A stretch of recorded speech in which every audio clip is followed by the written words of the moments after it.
Shalom et grâce, peuple de Dieu. Père éternel, nous te rendons grâce, nous te bénissons. Merci, Père, de prendre le contrôle au nom puissant de Jésus. Amen.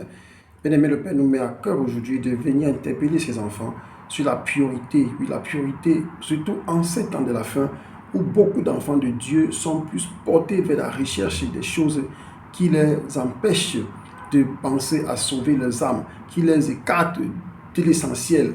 Nous savons tous que le Père a dit dans le livre de Luc, au chapitre 12, au verset 31, il a dit « Cherchez plutôt le royaume des cieux et toutes ces choses vous seront données en plus. » Ailleurs dans le livre de Matthieu, il a dit « Cherchez premièrement le royaume des cieux et toutes ces choses vous seront données en plus. » Qu'est-ce que Dieu voulait nous dire par là, bien-aimé? Que la priorité pour nous, enfants de Dieu, c'est de sauver d'abord notre vie, c'est de chercher d'abord à avoir la vie éternelle, avoir une place confortable au ciel. Et puis pendant que nous sommes en train de vivre sur cette terre, tout ce qu'on a besoin pour vivre sur cette terre, le Père nous donnera. Une fois que tu es devenu enfant de Dieu, ça signifie que tu as cherché le royaume des cieux. Quand tu as trouvé le royaume des cieux, pour le reste, le Père te donnera. Si le Père veut t'appeler à ouvrir une église, par exemple, oui, le Père fera que tu ouvres une église et à la dimension qu'il aura prévue. Donc, si le Père a prévu que tu ouvres une grande église pour lui, il prendra les dispositions pour cela. Si le Père a prévu que tu aies une petite assemblée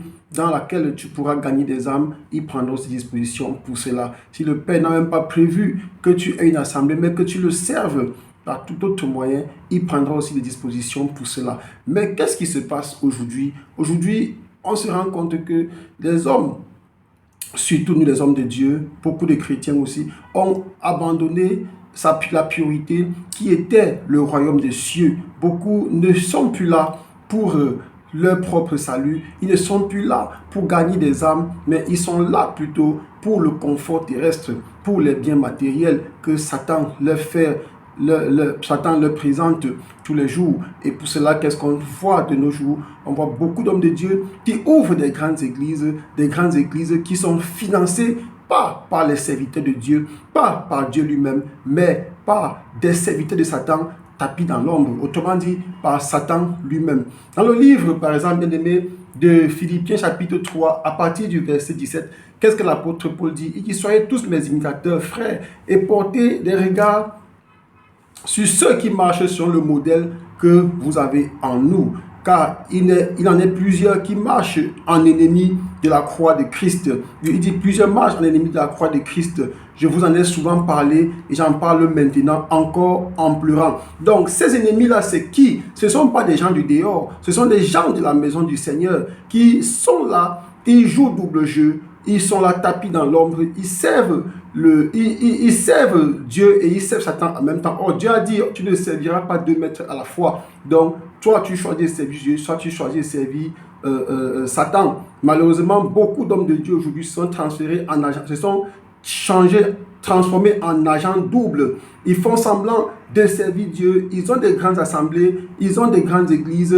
Et dans ces églises, il y a le monde. Or, nous qui savons ces choses, nous savons que dans ce monde-là, il y a une foule de démons qui dépassent le nombre de chrétiens véritables. Et les chrétiens véritables qui sont là sont des ignorants, qui sont en même temps des proies bien faites pour l'enfer. Parce que ce sont eux qui constituent des sacrifices de ces hommes de Dieu et qui les permettent de gagner en autorité. Il dit en verset 19, leur fin sera la perdition. Ils ont pour Dieu le ventre. Ils mettent leur gloire dans ce qui fait leur honte.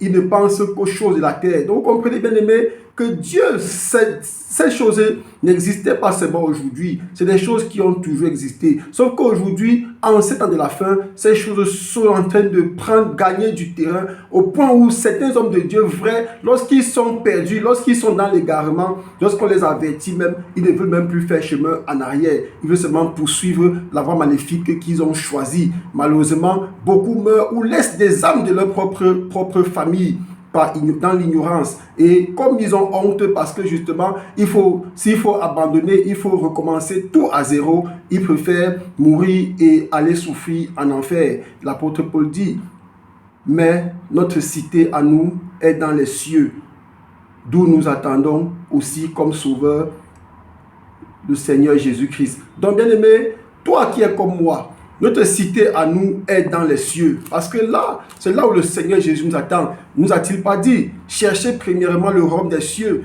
Toutes ces choses-là vous seront données en plus. Bien-aimés, ne courez pas à tout vent pour chercher absolument à construire des grandes églises. Si Jésus veut que vous construisiez des églises pour lui, il prendra des dispositions pour ça. Dieu a dit, c'est lui-même qui finance ses œuvres. Dieu a dit qu'il n'était pas le Dieu des stars. Dieu a dit, ton élévation ne viendra pas d'un homme, ni de l'Orient, ni du désert, ni de l'Occident, mais de Dieu lui-même. Il a dit, c'est lui qui élève l'un, c'est lui qui abaisse l'autre. Tu verras ça dans le livre de Psaume 75 à partir du verset 5. Merci bien-aimé, j'espère que tu as été enrichi. Père, je te dis merci encore pour ce moment, que la gloire, l'adoration te revienne au nom puissant de Jésus. Amen.